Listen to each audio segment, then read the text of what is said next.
aujourd'hui, ce que nous allons faire, c'est un truc, j'ai envie d'essayer, je vais voir si ça fonctionne pas, au pire c'est pas grave. J'ai fait ça, donc je vous mets cash, hein. Il y a longtemps maintenant, hein, il y a genre 2-3 mois maintenant. Je sais que je peux abuser un peu, genre c'est pas hier la veille que je l'ai fait quoi. Je me suis dit, je vais faire un essai, un soir vraiment il devait être 23h minuit, un truc dans le genre. Si quelqu'un comme moi était capable, alors vraiment il faut avoir mon ego incroyable, hein, était capable de faire un texte de loi, un texte constitutionnel. Vous voyez? Parce qu'en France, le texte constitutionnel date de 1789. Il faudrait peut-être le mettre à jour sur certains points. Et il a déjà été mis à jour, mais bon, il y a déjà 50 ans maintenant aussi. Donc, ben voilà, je me suis testé. 6ème République, 6ème éco, entre guillemets, République démocratique. Donc 6ème République démocratique française. Donc le petit 1, ça nous ramène là. Petit 1, essai d'une république d'équilibre écologico-humaine. Donc en gros, j'ai essayé là-dedans de non seulement inclure l'écologie, mais aussi les lois que nous avons actuelles hein, sur l'humanité, qui ne sont pas du tout respectées. C'est un test de machines.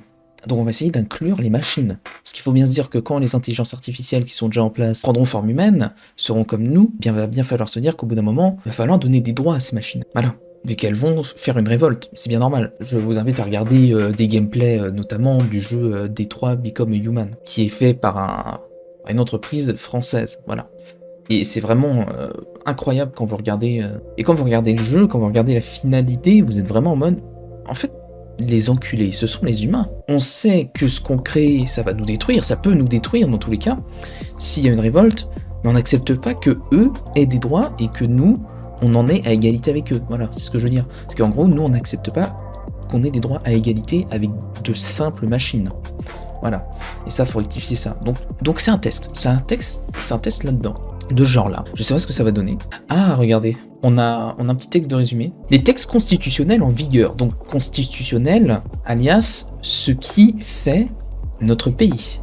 En gros, vous avez des textes de loi qui peuvent être contournés, mais legit, et vous avez les textes constitutionnels. Et ceux-là, ce sont les piliers. En gros, les bases de la France. Voilà.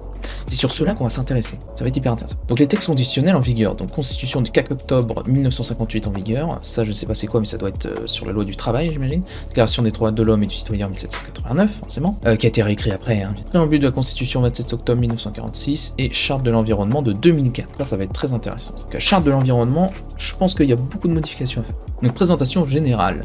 La Constitution du 4 octobre 1958 est le texte fondateur de la 5ème République. Ah bah oui, je suis con là. 4 octobre 1958, c'est la création de la 5ème République par Charles de Gaulle. Je pense que ce que je vais faire, c'est qu'on va piocher dans la 5ème République et on va voir ce qu'on peut mettre et ce qui est trop obsolète. Adoptée par référendum le 28 septembre 1958, elle organise les pouvoirs publics, définit leur rôle et leurs relations. Elle est le 15e texte fondamental ou le 22e si l'on compte les textes qui n'ont pas été appliqués. Norme suprême du système juridique français, elle a été modifiée à 24 reprises depuis sa publication par le pouvoir constituant, soit le Parlement réuni en congrès, soit directement par le peuple à travers l'expression du référendum. Son préambule renvoie directement explicitement à 3 autres textes fondamentaux, la Déclaration des droits de l'homme et du citoyen du 26 août 1789, le préambule de la Constitution du 27 octobre 1946, la Constitution de la 4ème République et la Charte de l'environnement de 2004. Les juges n'hésitant pas à les appliquer directement, le législateur étant toujours soucieux de les respecter, sous le contrôle vigilant du juge constitutionnel. Là, ils nous auront appelé les 3 forces qui constituent la République. Le pouvoir juridique, législatif et exécutif. Ces énumérations de principes essentiels ont leur place dans le bloc de constitutionnalité. Règles relatives à la révision de la Constitution sont prévues par la Constitution elle-même. En gros, il y a des règles dans la Constitution pour la réviser elle-même. La dernière modification est la loi constitutionnelle numéro 2008-724 du 23 juillet 2008 de modernisation des institutions de la 5ème République. Donc la dernière modification qu'on a faite, c'est il y a 12 ans. Ce n'est qu'une modification mineure, c'est juste la modernisation des institutions. C'est pas ouf quoi, c'est juste de l'optimisation quoi si vous voulez. Et une remise au jour je pense aussi. Constitution, là on arrive sur cette page, Constitution du 4 octobre 1958. Donc en gros là nous avons tout le... On a même des abrogés. Hein. Déjà on peut voir que nous avons un peu plus de 90 articles dans la 5ème République. Donc dans cette République-là, nous avons un peu plus de 90 articles. Version en vigueur au 1er juillet 2019. Donc cette version-là va avoir 1 an. Je pense que le 1er juillet 2020, ils vont faire une autre version. Article préambule. Je vois pas ce que ça veut dire dans une... Très clairement, je vois pas. Le peuple français proclame solennellement son attachement aux droits de l'homme et aux principes de la souveraineté nationale tels qu'ils ont été définis par la déclaration de 1789, confirmée et complétée par le préambule de la Constitution de 1946, ainsi qu'aux droits et devoirs définis dans la Charte de l'environnement de 2004. En vertu de ces principes et de celui de la libre détermination des peuples, la République offre aux territoires d'outre-mer qui manifestent la volonté d'y adhérer des institutions nouvelles fondées sur l'idéal commun de la liberté, d'égalité et de fraternité, et conçues en vue de leur évolution démocratique. Parce qu'elle a été faite quand, celle-là? Quoi?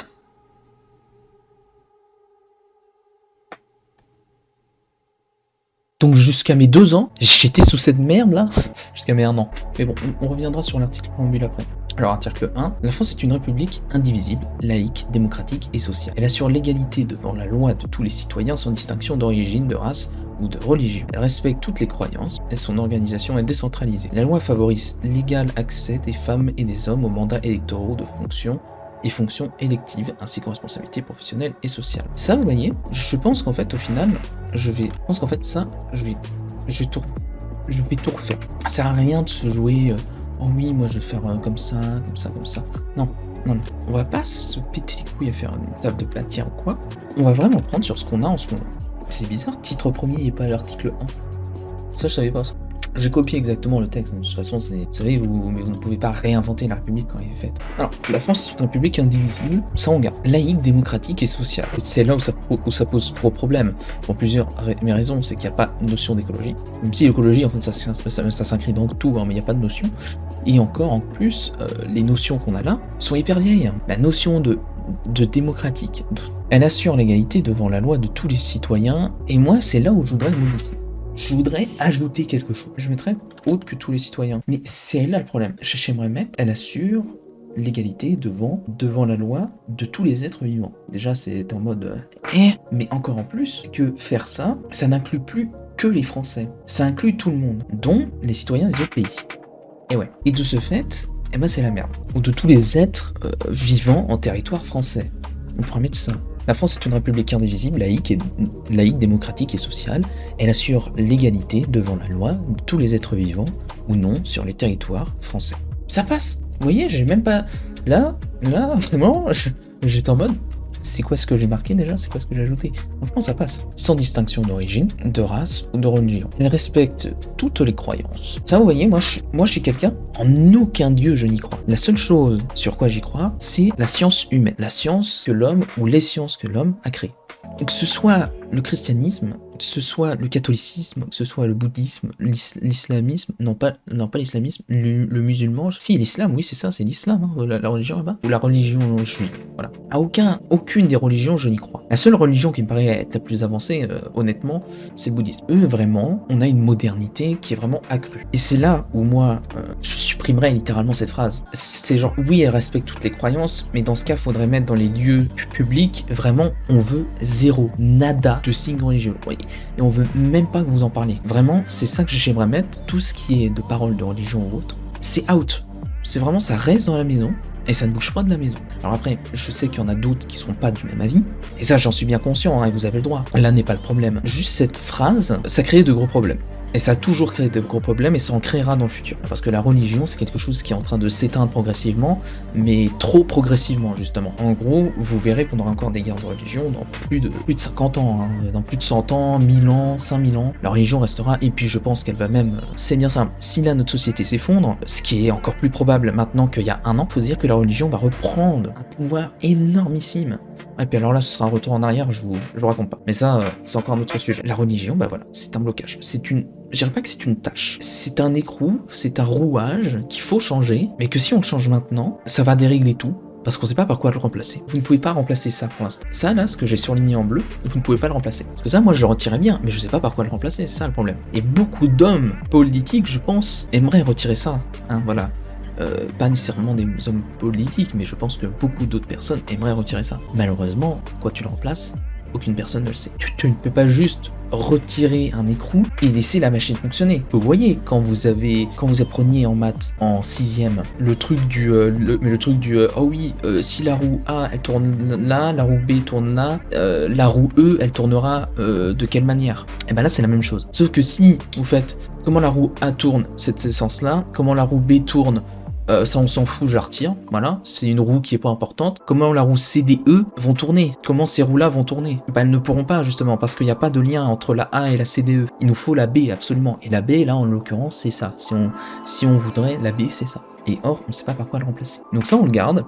Mais plus tard, dans le texte d'exposition aux croyances dans les lieux publics, je pense que je vais corsifier la chose. Je vais corser la chose. Sincèrement, ce sera pas juste. Faut pas que vous vous rameniez avec vos croix sur vous. Faut pas que vous vous rameniez avec votre. Je sais plus comment ça s'appelle ça. Non, là ce sera vraiment, ça reste à la maison. C'est bien simple, ça reste à la maison. Les croyances, ça reste à la maison. Ça sort pas de la maison. Ce sont des choses que tu ne parles que à la maison. Si tu veux inviter tes potes, tu les invites ou quoi. Je pense que je ferai ça, sincèrement. Donc ça on le garde, mais c'est gênant. C'est un rouage qu'il faudrait remplacer au plus vite. Et elle se remplacera certainement toute seule. Ah et puis pour terminer, si vous voulez, là ce qu'on a fait avec les croyances, on n'est pas resté sur le même fait d'il y a un millénaire. On a avancé. Mais ce qu'on a fait à ce rouage, c'est qu'on l'a essuyé. C'est qu'on l'a remis à neuf, on l'a peint, on commence à se faire vieille. Vu que forcément ce rouage est vieux, donc t'as beau lui mettre de la peinture, lui dire non regarde t'es très bien comme ça, c'est bien, au bout d'un moment t'es obligé de le changer. Sauf qu'on n'a rien fait, voilà. Donc du coup en fait on l'a juste mis un cache-misère, on a fait hop là, ouais, hop là, vous êtes tous dans le même truc, oh t'as vu c'est quoi ça? Ah c'est la religion, d'accord, voilà, c'est tout ce qu'on a fait. Et ce rouage partira de lui-même. Cela n'empêche pas que nous devrons, si la société existe encore dans 500 ans, remettre un autre écrou, un autre rouage à la place de ça. Sinon, la société... au revoir.